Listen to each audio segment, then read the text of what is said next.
జై గురుదేవ్. మనం ఈనాటి ధర్మ సందేహాలు కార్యక్రమంలో భగవద్గీతలోని ఒక శ్లోకం గురించి ఒకరు సందేహాన్ని ప్రశ్నని అడిగారండి. దానికి సమాధానం తెలుసుకుంటాం. ఇది చాలా ప్రఖ్యాతి చెందిన శ్లోకము, కానీ అంతే డౌట్స్ ఎక్కువ ఉండే శ్లోకం కూడా ఇదే. మనం అందరం వినే ఉంటాము. కర్మణ్యే వాతికారస్తే మా ఫలేషు కదాచన మా కర్మ ఫలహేతుర్భూర్ మాతే సంగోస్త్వ కర్మణి. దీని అర్థమేమి? అర్జున, నీకి విధించిన కర్మ ఏదుందో దాన్ని నువ్వు ఆచరించు. ఆ కర్మ ఫలాన్ని నువ్వు ఆశించకు, నాకి వదిలేయి. కర్మ చేయటానికి మాత్రమే నీకి అధికారం ఉంది. నువ్వు ఫలం లేదు కదా, ఫలాన్ని వదిలేయాలి కదా అని కర్మ చేయకుండా ఉండకూడదు. ఎప్పుడూ నీ కర్తవ్యాన్ని నువ్వు చేస్తూనే ఉండాలి అనేదే కదా ఈ శ్లోకం యొక్క అర్థము. దీని గురించి ఒకరు ఏం అడిగారు అంటే, ఫలాన్ని వదిలేసి కర్మ చేస్తే ఎలాగండి జీవితం చేసేది? ఎంతో కొంతైనా ప్రతిఫలాన్ని మేము తీసుకుంటేనే కదా జీవితం చేసేకవుతుంది. భగవద్గీత అప్పటి అర్జునుడికే కాదు, ఇప్పటి మనకందరికీ అన్వయం అవుతుంది అని పెద్దలు చెప్తారు కదా. ఇది ఎలా అన్వయం అవుతుంది, దీనికి అర్థమేమి అని అడిగారండి.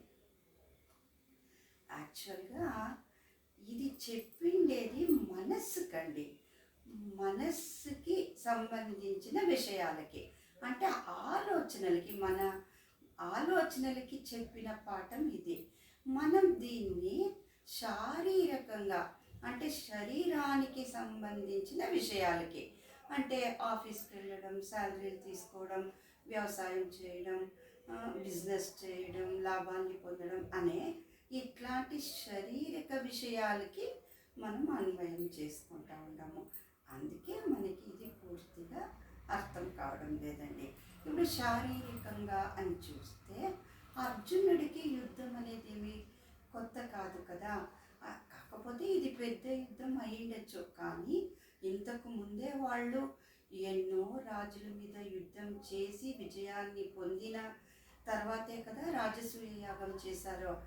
అయితే ఇప్పుడు ఎందుకు అర్జునుడు యుద్ధం చేయలేకపోయాడు, ఎందుకు బాణాల్ని జారవిడ్చాడు అంటే, అక్కడ బలహీనమైనది శరీరం కాదు, మనస్సు. విచలితమైనది ఆ మనస్సు.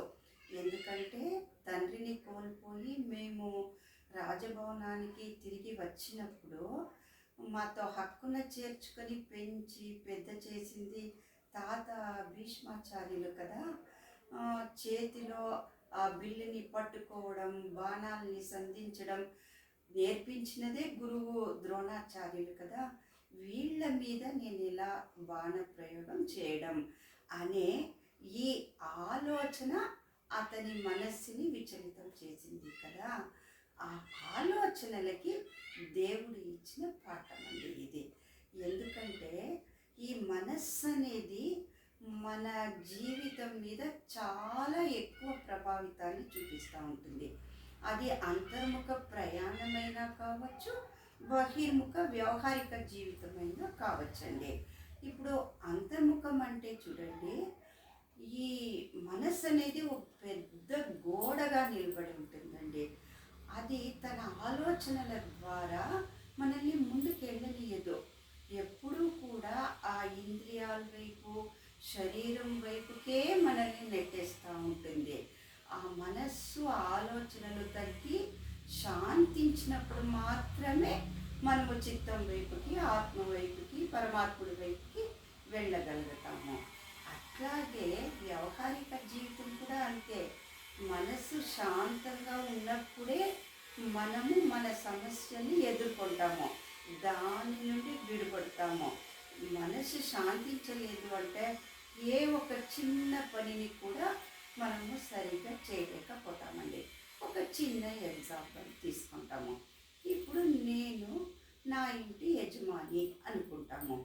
అప్పుడు నేను మానసికంగా ఎలా ఉండాలి అంటే, నా కుటుంబ సభ్యుల్ని అందరినీ పోషించడం, నా పిల్లల్ని పోషించడం, చదివించడం, వీళ్ళందరినీ ఆరోగ్యంగా చూసుకోవడం, ఈ పనులంతా కూడా నా కర్తవ్యము, ఇది నాకు విధించిన కర్మ అని అలా మనసులో అనుకొని మన పనుల్ని చేయాలనే కానీ ఏదో ఎక్స్పెక్ట్ చేస్తూ ఆ, ఏదో ప్రతిఫలాన్ని ఆశిస్తూ నేను ఈ పనులన్నీ చేశాననుకోండి, ఆ ప్రతిఫలం ఒక్కోసారి దొరకచ్చు, దొరకకుండా పోవచ్చు. దొరికిందంటే సంతోషమే.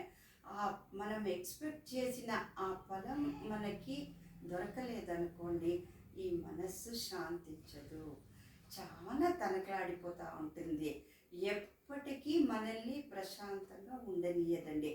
అదే మనము ఆ కర్మ ఫలాన్ని ఎక్స్పెక్ట్ చేయకుండా ఇది నా ధర్మము, దీన్ని చేసేదానికి నాకు సంతోషంగా ఉంది, అలా అలా అనుకొని నా కర్తవ్యాన్ని నేను చేసినప్పుడు మనకేది ప్రతిఫలం రాకపోయినా పర్వాలేదు, మనం శాంతంగానే ఉంటాము, మన జీవితం చాలా సులభంగానే ఉంటుంది. అట్లా కాకుండా మనం ఎక్స్పెక్ట్ చేసినప్పుడు ఆ ఎక్స్పెక్టేషన్ మనకి దొరకనప్పుడు ఈ మనస్సు మనతో శాంతంగా ఉండనియదు. ఎన్నెన్నో ఆలోచనలు స్టార్ట్ అవుతాయి. నేను అప్పుడు అలా కష్టపడ్డాను, వీళ్ళు నాకు ఇలా చేశారు, నేను ఎన్నో త్యాగాలు చేశాను, వీళ్ళు నాకేమీ చేయలేదు, నన్ను మర్చిపోయారు అని ఇట్లా ఎన్నెన్నో చాలా ఎక్కువగా ఆలోచిస్తూ ఉండిపోతుందండి. అది పెరుగుతూ ఏమవుతుంది అంటే వాళ్ళ మీద కోపము, ద్వేషము ఇలాంటివన్నీ స్టార్ట్ అయిపోతాయి. బీపీ షుగర్లు కూడా స్టార్ట్ అయిపోతాయండి. మనం శాంతంగా ఉండలేము. అంటే ఇదే కాదండి, మనం ఏ సేవా కార్యక్రమాలు సమాజ సేవ చేసినా కానీ, మన చుట్టుపక్కల ఎవరికైనా ఏ హెల్ప్ చేసినా కానీ, ఇది నాకు ఇష్టము, ఇది ఇలా జీవించడం నాకు ఇష్టము, ఇది నా ధర్మము అలా అనుకొని మనం పనులు చేసినప్పుడు ఆ ఎదుట నుండి మనకి ఏ ఫలం రాకపోయినా మనమేమి దాని నుండి ఎక్కువ ప్రభావితం కాలేమండి. ఒక సమయం ఎదుటి మనిషి నుండి ఏదైనా హెల్ప్ వచ్చినా కూడా అది చాలా చిన్నగా ఉంటుంది. మనం ఆ ప్రతిఫలాన్ని వదిలేసి మనం చేసిన పనులకి ఈ ప్రకృతి, దేవుడు ఇచ్చే ప్రతిఫలం అనేది చాలా ఎక్కువగా ఉంటుందండి. ఎన్నోసార్లు మన జీవితంలో మనకి పరిచయమే లేని ఎన్నో వ్యక్తులు వచ్చి మనకి హెల్ప్ చేసింటారు. ఎవరో వచ్చి మనల్ని ఒక పెద్ద కష్టం నుండి పక్కకి దొబ్బేసి వెళ్ళింటారండి. ఇవన్నీ కూడా మనకి భగవంతుడు ఇచ్చే అపారమైన ప్రతిఫలం. అర్జునుడికి ఏం చెప్పాడు? అర్జున, నువ్వు రాజు కదా, నువ్వు క్షత్రియుడు కదా, అధర్మం మీద ధర్మయుద్ధం చేసేది నీ కర్తవ్యం, నువ్వు దాన్ని మాత్రమే చేయి, దానికి ఫలంగా ప్రతిఫలంగా ఆ ఓటమి గెలుపు ఇవన్నీ కూడా నాకు వదిలేయి అన్నాడు కదా. అలాగే ఆ పంచ పాండవులు దేవుణ్ణి ఆశ్రయించారు, తమ కర్తవ్యాన్ని తాము చేశారు కాబట్టి కురుక్షేత్రం అనే మహా సంగ్రామంలో గెలుపుని పొందారండి. ఎప్పుడు కూడా ధర్మరాజు తాను సామ్రాట్ కావాలని యుద్ధం చేయలేదండి, అధర్మం మీద ధర్మ యుద్ధం చేయాలని మాత్రమే యుద్ధం చేశారు. అందుకే వాళ్ళు జయాన్ని పొందారు. అట్లా కాకుండా మాకే బలం ఉంది, మాకే బుద్ధి ఎక్కువగా ఉంది, మేమే యుద్ధం చేసుకుంటాము, గెలుచుకుంటాము, మేమే రాజులం అవుతాము అనే ఆలోచనల ద్వారా వాళ్ళు ఏమైనా కురుక్షేత్ర యుద్ధానికి వచ్చి ఉంటే ఖచ్చితంగా ఓడిపోయేవారండి. వాళ్ళు అలా చేయలేదండి. ఎందుకంటే ఒక్క భీష్మాచార్యుల మీద కూడా వాళ్ళు విజయాన్ని పొందలేకపోయేవారు. దేవుణ్ణి ఆశ్రయించకుండా వాళ్ళు యుద్ధం చేసి ఉండింటే ఒక్క ద్రోణాచార్యుల మీద కూడా వాళ్ళు విజయం పొందలేకపోయేవారండి. కాబట్టి ఈ సంసారం అనేది మనుషుల యొక్క జీవితం అనేది కూడా ఒక పెద్ద యుద్ధమే. ఈ యుద్ధంలో మనము శాంతంగా మన కర్తవ్యాన్ని మనం చేసుకుంటూ ప్రతిఫలాన్ని దేవుడికి